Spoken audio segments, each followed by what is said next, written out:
Why do some objects float in water while others sink? What causes the water to push things upward? So good day everyone. So today we are going to talk about the application of buoyancy and Archimedes principle.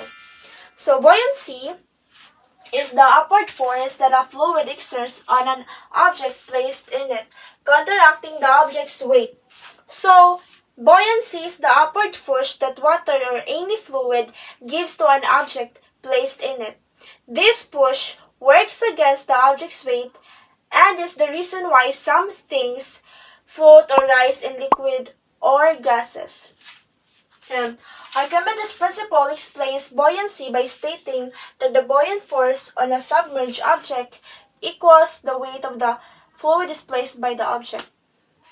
So the Archimedes principle tells us that this upward push or buoyant force is equal to the weight of the water or fluid that the object pushes out of the way.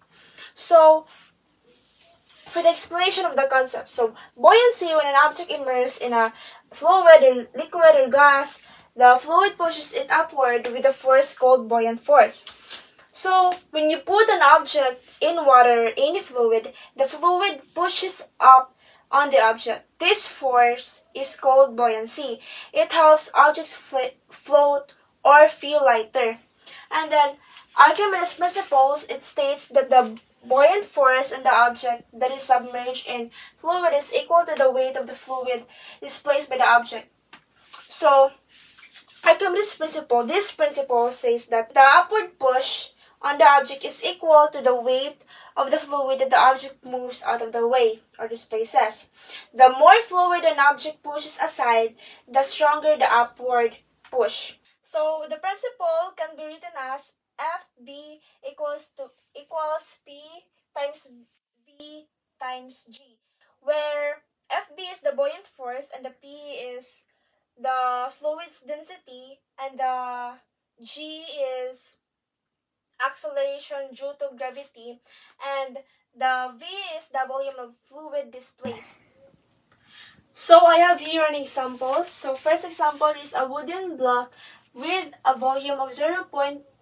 cubic meter is floating on water, where the density of water is 1,000 kg cubic meter. Find the buoyant force acting on the block. So, ang formula nga ito gamiton na is kani. And then, so, ang solution is sayon na rin siya. So, ato rin siya is substitute. So, since kay ang density of water is nato is kanang na naman sa given, so 1,000 kg cubic meter. So, ato na siyang i-substitute.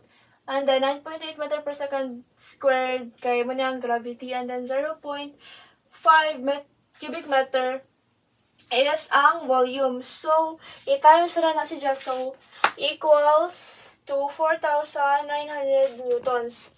And then, ang pangkaduhang example is a metal sphere with a volume of 0.1 cubic meter is submerged completely in water. Calculate the buoyant force. So, mara gapon. So, ato gapon sa diyang i-substitute.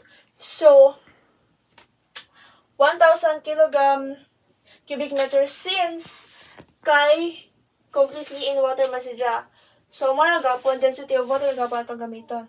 And then, 9.8 meter per second squared gravity. And then, ang atong volume is 0.1 cubic meter. And then, equals to 980 newtons.